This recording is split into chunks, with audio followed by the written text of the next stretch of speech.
Hello, listeners, and welcome back to another episode of the Inspired Writer Collective podcast. I'm here today with author B.L. Thoma, an award winning author who writes historical romance as well as short stories and nonfiction. The first book in her Morgan's Landing historical fiction series has a publication date coming in October and has also been optioned for the screen. So, welcome to the podcast today. Thank you for having me. It's exciting to get to share a little bit about what's been going on. Well, I'm sure our listeners will be eager to hear about how you got to publication and the screen. But let's start first with what was your inspiration for writing your historical series? Oh, okay. Everybody's story is going to be different. Mine's going to be really different. I have always written a lot of short stuff, written for years and years, but usually short stuff, a lot of humor things. People would always say, "Oh, you're so good at this, you're so good at that." Each time I ever thought about doing like a novel, like something lengthy, a novel type thing, I would be inspired by some other author or some true story or something. And then I would just stop and check myself and say, here I sit in the middle of nowhere. I have zero context. If I wrote this thing, I would have to put it, shove it in the bin. I mean, I wouldn't know what to do with it when I got done with it.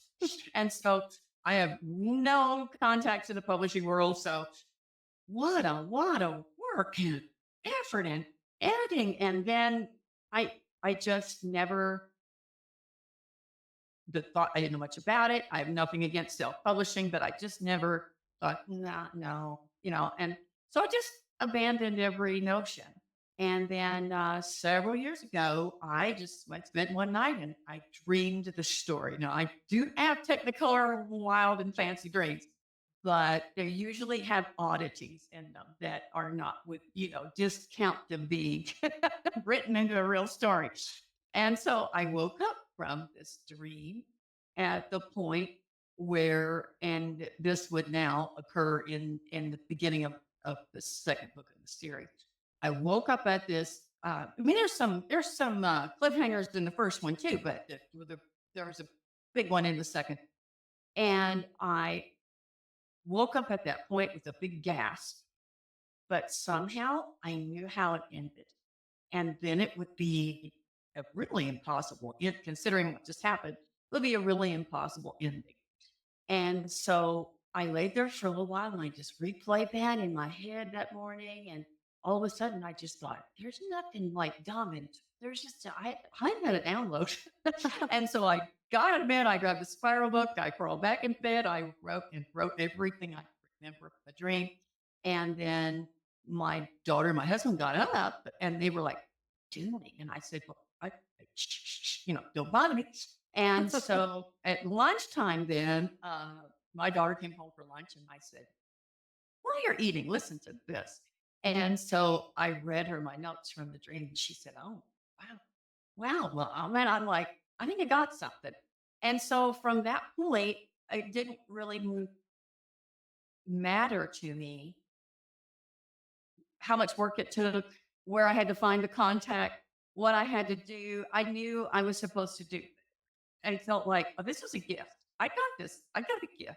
And so I just started going, yes, I'll start writing. Well, then I tell my husband, and a lot of couples are opposites. Mhm. I have always been my glasses half full and his glasses half empty. And throughout the years, I could come up with, I think I'll try doing this, try doing that. And he's like, no, that'll never work, kind of thing. And I told him, I'm going to write this. I'm going to write a novel. And he said, start now. This you can do. I had full faith in it. And I'm like, do? And so I'm like, you but write this thing. And so I started in. It didn't matter how many hours I spent on the computer. When I walked back in the room, you would be expecting, sometimes you're having to be saying, I've been here all alone and nobody. And he would just look up at me like, how many chapters did you get done? And I'm like, really? And he was so supportive all the way. And so that's how it all got started. And it ended up being historical fiction. It's set around 1905. Um, in the dream, it started out as happening to my daughter, this whole story. And so the main character, I patterned after her. And I just sat down at the computer every day and said, okay, Lord, you got me this far.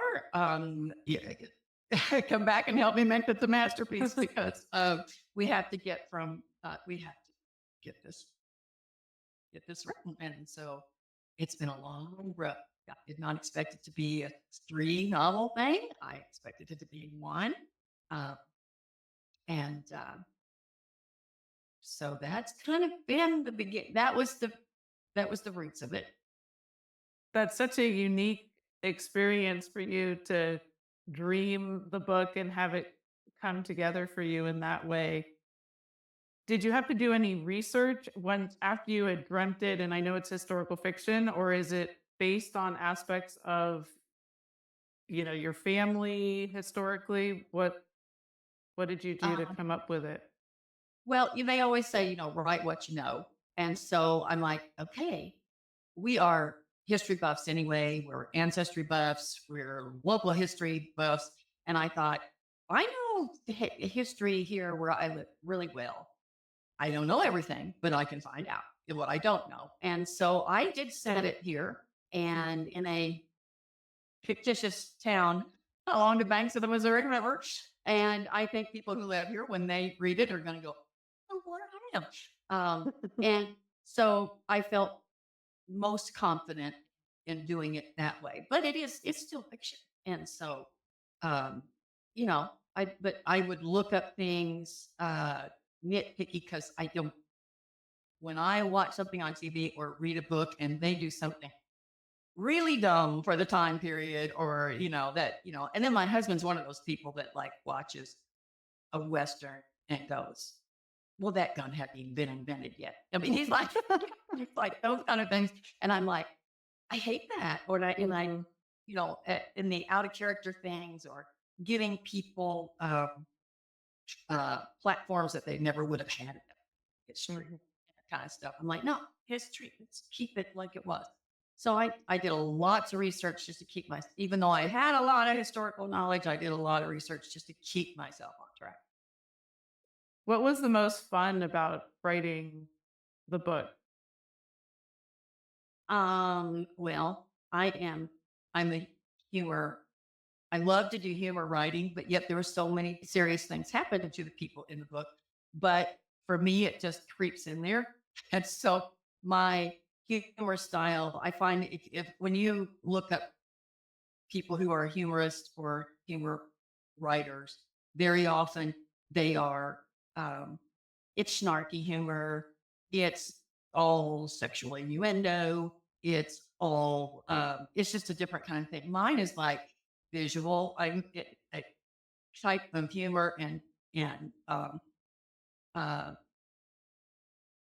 I just feel like kind of that's my gift of being able to help you see what's happening in the picture. And so that was fun because it would just happen as I'm writing, like moving along in the serious plot, something would it just happens in my brain and I could just insert and I would just be sitting there laughing at it. And I hope everybody else laughs. I laugh. So Did you share it with your husband as you were writing it all, or did you wait until you were done, or has he even seen it? Has he even read it? no. And Okay. he says, I know it's great. I know it's great. And he is one of his great loves of life is long soaks in the bathtub. And he said, I'm going to read it when it's out in its bathtub size. The big, Yes. the manuscript that I can print for him. He's like, no, no, no, I'm waiting for bathtub size. So, so no, he has it, but he's like, great. I know it's great.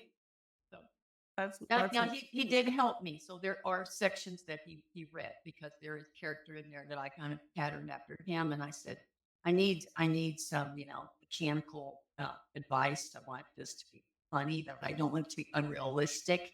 And I need to So the main character's father, I said, this is kind of what I'm looking for. So he gave me all kinds of ideas, and I wrote it, and then I gave that part to him, and he's like, yeah. So Oh, fun. And how about your daughter? You said you used her as inspiration for a character. she hasn't read it since it was Rugrats. So it'll be now that it's gone through all the edits and everything, she'll probably be really, almost be like as new to her, I think. How many rounds of edits did you go through as you worked on it? I don't know.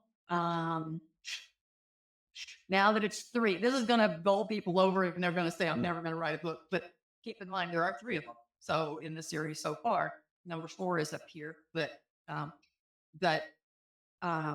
I planned on it being one. So after I wrote it, and let me pause and say, if anybody's out there thinking about writing, my biggest advice is start now, because it's going to be a long road. You're going to have so much to do that is more than just getting your story plunked onto, I'd say paper, but computer. And so you better start now, because you're going to go through all the edits. You're going to go through all the processes. You've got to do all these things. So you think, oh, this will take me a year. No, it won't. So start now. And then if you're writing something like my next thing that I want to do after this is the true story of my aunt and uncle's love story. And I extensively interviewed them before they passed away. And, if someone's thinking about doing that, you need to get those people interviewed, because they might not be there later. And you need to just get there. If you have an important story like that in your family, or someone that you need to, get started now. And so I forgot the question. Just the number of rounds of edits. Oh, So just edits. the process. The once I was really a newbie, so once I got it written, and the first person that I really showed it to, burst my bubble by saying, I hope they don't print something this size. You're not going to get a publisher to take this. I'm like, really? There is a word count problem here. And so you have to whittle it this far down, and I'm like, can I whittle it this far down? And so I get a new author on the shelf in the bookstore is not going, there is a cost to printing. So when the publisher put that out, they're going to have to say, if we charge this much for this new author that nobody's ever heard of, and put her on the shelf besides these well-known authors, but her book is twice as much, who are they going to pick up and read? They're going to pick up the person they already know. So you've got to get it down to where your book is the same price as the others next to it. And so I'm like, what will I do? So I went over it and over it and over it, and finally thought, I can do this. And first I tried to do half, and then I'm like, this is not feeling good. It's not right. And then I thought, where can I go? Maybe it's 3. And so I went through it. So it's this girl's story. And so it carries, the little saga carries through the 3 books. And that seemed to work out really good. So, and so that took time. That was an edit that took time. Then, so I edited it that way. And I had a super good English teacher. So not that bad at it myself. And so I did a big edit, and then realized it's going to need more going over. It's going to be, and so a lot of the edits. You're editing, your line editing for Boo Boos, Yeah. but you're also editing for crafting a sentence and making it. And there's certain things that, like, I ask agents and editors back when I was starting on this, and you go to conferences and they lead workshops, and they're like, you have to do this, you have to do that, you have to do this. And finally I just said, raise my hand. I said, so what you're telling me is Charles Dickens, James Michener, I forgot who else I mentioned. I said, they couldn't get published to you. You don't You don't want that. They're like, no, we don't. And so there's a Mm. whole, and and I'm a great lover of old books. Yes. So it's like, okay, so you don't change your story, but you do change some of the things that they are like for some mysterious reason, they've grown to hate adverbs. Um, they hate the use of was and were. they and so they're like, this is a curly manuscript, and you're like, in what year? But that's the way it is now. So I went through it and recrafted every sentence. Then my sister, who had my same English teacher, um, I sent it to her, and with the 3 books, I mean, she and I edited literally all one summer.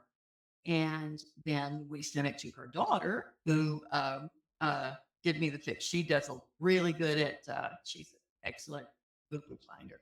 And so she edited it for that and sent that back to me. And I had to go, well, that. And so it went through quite a few, but we did do it. You hire an editor, you need to hire an editor. And when I did finally get it to the publisher, they came back and said, looking really, really good. So I feel like on our own, we did good. Not everybody can do that, but we did. So Yeah, well, it sounds like you had a great support system of individuals who could really put their eye on it well. And I'm sure that that was really helpful for you too, because I'm sure after staring at the manuscript for a while, you start to sort of lose sight of everything. And so it's helpful to have other eyes on the project for sure. yeah, you have to do that because you get so close to it, and then you get so you go over it, and pretty soon there can not be a missing question mark at the end of a sentence or something, and go right past you. You won't even, or quotes are missing or everything, and because your eyes are just tracking over it. So, So you mentioned going to conferences and workshops. So was that part of your process for eventually connecting with a publisher? um, well, let me start with another gift that I had, and that was my husband is an electrician plumber. And so he works in various people's houses. Well, he went to work in this lady's house, and I'd been in a Bible study with her like 20 years prior, hadn't seen her in ever.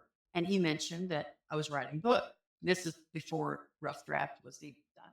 And she said, oh, well, when she finishes, have her call my friend. She's written a couple books and she might be able to help her.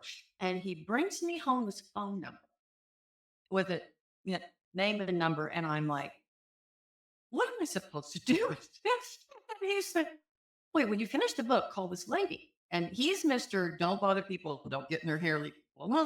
And I'm like, what am I to say when I call her? Hello, I'm. And I was like, well, I can't call her. He said, yes, you can. As soon as you get this book done, you call this lady. And literally, he would not leave me alone. And so when I finally came downstairs one evening and said, I finally typed the words at the end, he said, call that lady. I'm like, oh, here, call the lady. And so I finally gave in and I called her. And she said, well, I kind of want to see what you've written. Why don't you bring it in? We'll have lunch. And so we met, we had lunch. So that was just another gift. I had no idea who I was meeting with. She had a couple books out that were like novel style memoirs of her mother. And now she has about half a dozen books out. And so was unaware completely. She was president of the Ozark Writers League. She was the one who lines up agents and editors to come to their conferences. And I'm like, oh. And so I was just gifted someone to kind of hold my hand and take me through this. I was like, I had 0 contacts, and then I met. And so that was a blessing. So I really author Diane Yates, and she has helped me so much. And so she is the one who started saying, you need to get to this conference. You need to join this writers group. You need to do this and this and this. And then she started telling me the awful news that I needed to pitch to agents and editors. And I'm like, oh, it's just rough. And I'm not ready for this. I've got to edit it. I have to do all these things. And she says, you know what? It's good practice. You go to this conference and you get in front of him and you pitch this thing. And I've been like, I'm going to throw up. I don't know what to do. And I thought, but you have to. You have to. Let me get this book out there. You have to. And so I just thought, I'm going to follow her advice and do what she tells me. So started going to, and conferences can be super expensive. Um, they're going on all over the country, and you may or may not have the resources to travel around and go to all these things. I didn't, so I had to go to what was local. So University of Missouri had one, uh, Branson, Missouri, uh, and so I would just go to where I could get to, and I would pick and choose the ones that looked like they were going to have agents, editors present, wanted historical fiction, who I could get in front of. And pitching is they call it the elevator pitch for a reason. If you are stuck in the elevator for about a minute and a half, what would you say to if you met a publisher in there? This is let me tell you about my book. Got this much time. And so you learn to, condense it down to its bare bones and tell somebody about it, and then let them ask you the rest of the questions, and um, go go from there. And then you just take the workshops and get around writers. And so my go to join writers groups, even if you get there and find out that they're full of weirdos, because writers are an odd bunch. They're all different. Everybody's writing different genres and different stuff, but we'll meet a mixed bag of nuts at that thing. And so you just need to get in there and do your thing, and uh, learn where you need to be, and just start meeting publishers. And you just decide you may want to self-publish, but I felt for me I wasn't supposed to. So, and it's worked out well. So, So what was the pitch that you used for your book?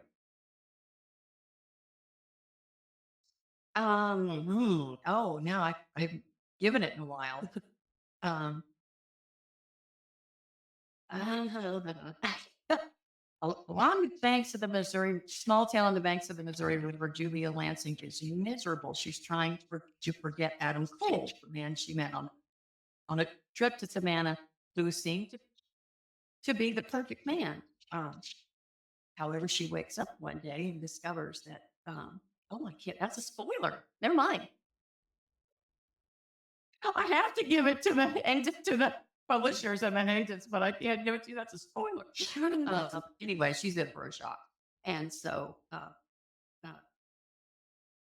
anyway, she takes it with her mother, and uh, finds someone she thinks she really wants to love, and everything goes wrong.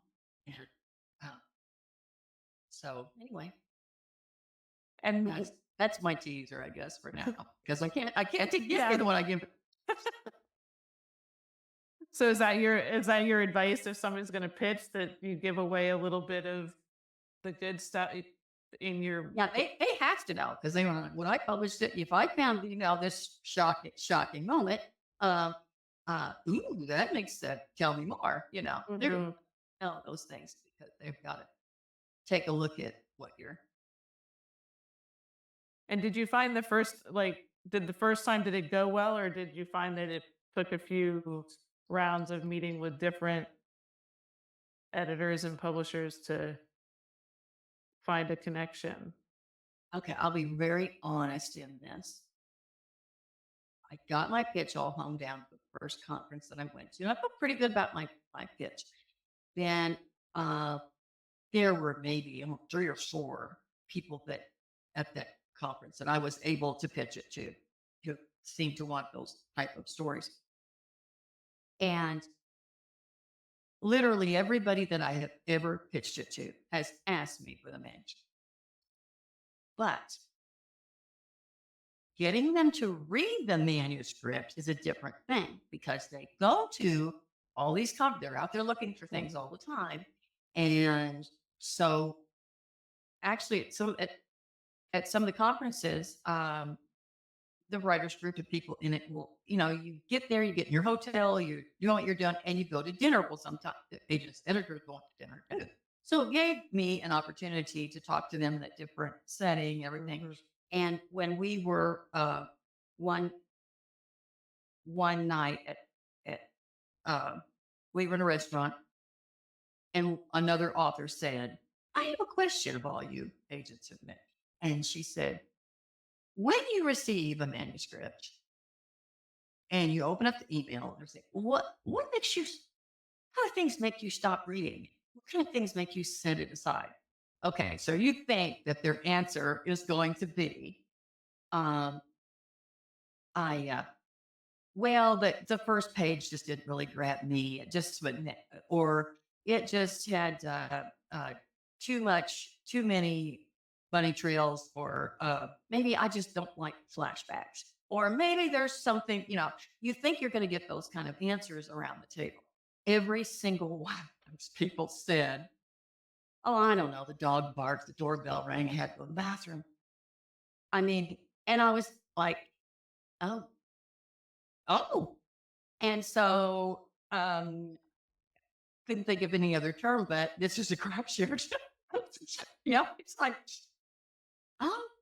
And so I began to realize that some of the people who did not ask for my manuscript, then their response email at first, I could tell in the email, they didn't read it.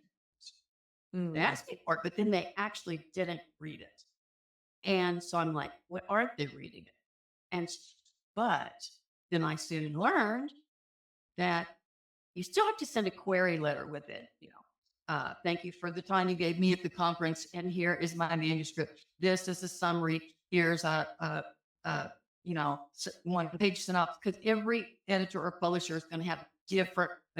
This drove me banana, because you Mhm. think I will get this like this, and I'll send it into this person, okay, and you don't. Every one of them says, "I want your first 3 chapters, and then I want a one-page synopsis." Well, then the next one you meet says, "I want your first chapter and your last chapter and a 2-page synopsis."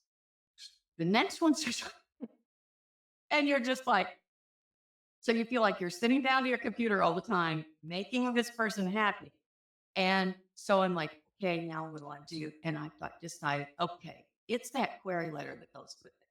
That's whether or not opening the file is, because the query letter, my manuscript can be a masterpiece, but my query letter stinks. And if I can get my query letter down to where they're like, okay, I can already see this person. I can already see the bones of the story are good. I can already see, then they're going to open my file and read it. And it really was when that happened, uh, was when I published, when I got my query letter right. So I don't think there's anything wrong with my manuscript all along. It was just the fact that you've got to get past the dog barking. You have to go to the bad red doorbell ringing. Um, but I was so shocked at that answer. So, Well, no, that's such great information for listeners, of course, to think about the query letter, especially for those who want to go the traditional publishing route with their novel. And then so how did all of this then transition to you connecting with a screenwriter and having the book optioned for the screen now? okay, well, the book is okay. So the book series is Morgan's Landing. That's the name of it. And each one we have. So the first one coming out soon here. They're till the October. I hope they really mean October, and we don't get too close to Christmas. But it's the first one is called Hear My Whisper. It's coming out soon. So we're just down to the cover and the little thing, some some line edits and just getting it all out there, getting the blurb we want on the back of the book and all that kind of thing ready to go. Um, and so when I last year, when I got my publisher, and which will be with Ozark Hollow Press, so there'll be author updates on there, author interview kind of things on there, and things about the book. And then, of course, when it comes out, it'll be on Amazon. And algorithms, I think, determine where else it goes and how soon it gets Mhm. there. And so, um, when that happened, I thought, yeah, I have my publisher. And I did not, I thought that's, now I got to get in there, work hard with the publisher and do promo and everything and get this. And that's where we are. I had, like I said, I have zero contacts in any other.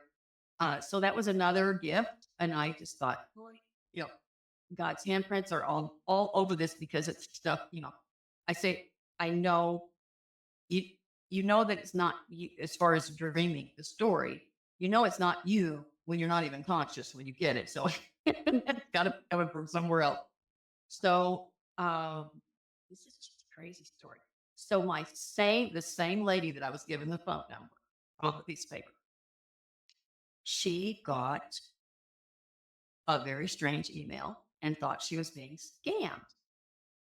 This award-winning Hollywood screenwriter has found your book and he would like to write a screenplay. Would you be interested in having you write your screenplay? And she thought, I'm getting scammed. So she didn't answer it right. She didn't delete it. She didn't answer it right away. And finally, she looked him up, and there he was on Oscars.org getting an award. She's like, well, okay. And so she decided to, I'm not going to give too much info, but I will Zoom with, I'm going to set up a Zoom call. And he did. And I said, so did you ask him why did he contact you? And she said, oh, yes. And she said, he loves true stories. He loves things set in the Ozarks. He loves me. And he stumbled over her online and thought, what a story of her mother. So, so anyway, he wanted to do, well, because of that contact, she and I are in the same writers group, and they scheduled him to be keynote speaker last fall. And so they had said, you can't, you don't pitch to it. But you can schedule like 10 minutes just to ask him if you think you should go further with this. Does he think it's screen worthy? Should you even think about this? So I was probably the first one on the website to say, you sign me up. And so at that weekend conference, literally everywhere I turned around, lunch, supper, conference, I was with him. I mean, it's like one thing after another.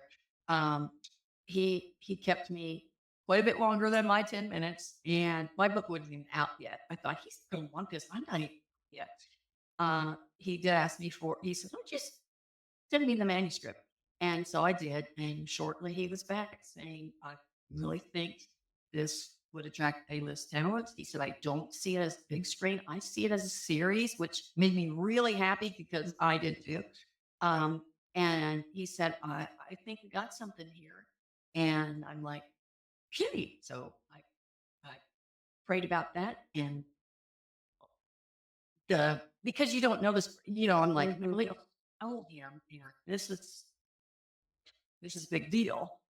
And yet every time I thought about doing it, I got butterflies. Every time I thought about not doing it, I almost got sick. It was like a feeling of, you came this far, you have to try. You've got to try. And so anyway, I decided that I was going to take a chance. And so we started in April. We wrote on it together until July. Very interested in keeping it the way I wrote it. And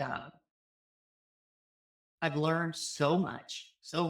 And if you're thinking about writing your own screenplay, my advice is to think twice, because seeing it, going through the process now, it's like, things you would never have known. Like, there is a literal formula to it. So, and you have to watch your work be stripped down to fit within that, and it's like, it's like, my little baby's naked here. It's going in the, and so, but that is such a learning thing. And there's like, you have so many minutes in your screen. It can be no longer than this. You have so many minutes to do this, so many minutes to, for that little teaser before the music starts kind of thing, that little space and time and it's very short, where you have to introduce your secondary plot. So if it's not there yet in the book, then you have to move it, and uh, in a in in a way that works. And so just sitting down to do that with him. So we met every week or 10 days, and he would have several more pages done, and we would go over it line by line together. And I really enjoyed working. So um, and just so anyway, I'm very thankful to Alan Roth, who's done a great job on the screenplay. Well, that's such an amazing story, and you've shared so much with our listeners today. Where can they connect with you online? Um, well, I do blog at midwaystoryteller.com, so they can go there. Um, I will say, as far as an update, that the screenplay is done and it's out on the market now. And it's with 7 or 8 studios that you would definitely recognize them if I told you who they were. One of them came back almost right away. Alan had said, "Oh, once if they take the screenplay, it's 2 to 4 weeks before you're going to hear anything." They were back within a week saying, "Can we have?" And that is a big step, because if they say they look, then that means that they're going to assign a staff member to read it, pick over it with a fine tooth comb, suggest talent, send it up the ladder, that kind of thing. So that's good news so far. And then appointments coming up with uh, uh, several others, and then others that we're waiting to hear back from. So it's exciting to you know um, hear that it's out there. Things are coming along. So um, so for right now, I would midweststoryteller.com is where they can. Uh, and so I do update. There's tabs on there, and it's kind of a lifestyle blog, but there is a tab that says books. So if you go there, you get update on the books, and uh, then they'll be on Ozark Hollow Press. We'll have it when it gets a little bit closer here. Um, and so that's ozarkhollowpress.com, and I guess that's it. Uh, there will be, I think, people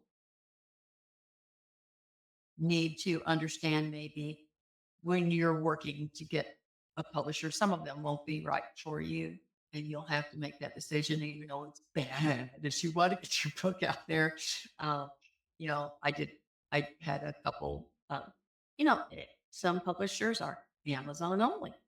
And that can be great. I mean, that's 85% of all books. So that not that. So that might work out well for some people. But then, you're not going to be anywhere else. And Amazon has they tend to do their own thing. And so I hear from other authors who have that sometimes uh, you may get this much percent profit. Maybe the next month you'll get a different one, but you won't have any way of knowing why. Amazon is Amazon. So I mean, there's lots of things to take into consideration, and decide how, the first offer that comes along, you might not want. Uh, so just kind of I think I'm happy where I am now. Things seem to be going good. You know, Well, no, that's wonderful. And that is great advice, because it is important to take into consideration, you know, your own values around your work and where you want to see it and how you want to be able to put it out there in the world. Because yeah, when Amazon takes a little bit of the monopoly uh, of it, it doesn't give you the opportunity to, connect with, say, independent booksellers that can be great advocates for writers and especially local authors, and other places where your book can be, or even being able to have it on your own website. Oftentimes with Amazon, they can be kind of finicky about even doing that. So it's definitely great advice for people to think about, if they're going the traditional publishing route, what does that look like for them, and making sure that the choice is right for the right publisher. And you want to be able to have it in your own, like if you live in a town that has bookstores and things like that, you want to be able to put it in there. Mhm. And I have a good friend in my writers group who self publishes. It works out really great for her. I uh, took, I met and also took a workshop class from a lady who self published, and she made really good learning self publishing. But as I listened to her in her workshop, I discovered that she did not have a life outside of that. And I thought, that's how you make this money, like self publish. Um, because, and she literally says, I never read, but I'm at this phase of life. I keep my grandkids 4 days a week. I do, and I'm like, no, no, no, no. I'm have, I want to be able to do other things. And literally, when you self publish, it's all of you. It's all of you. Mhm. Not that you don't have to work when you go the traditional route, but the publisher is, there is some other promo there and things like that, and different public. One potential offer that came in after I signed with my publisher was from one who, and I just we didn't get any further because I had to answer back and say I've already signed contract. But they had they were a little bit bigger than my publisher, but they did have a really great internet presence and did a lot of promos for their authors. And but they were Amazon, and so it was like you just kind of Mhm. like that, decide what you want to do. But I think I'm happy where I am. And, so Wonderful. All right. Well, listener, if you're looking to connect with BL Toma, please check out her website and blog at midweststoryteller.com. And there'll be a link in the description of this podcast for you to find that easily. So thank you again and happy writing.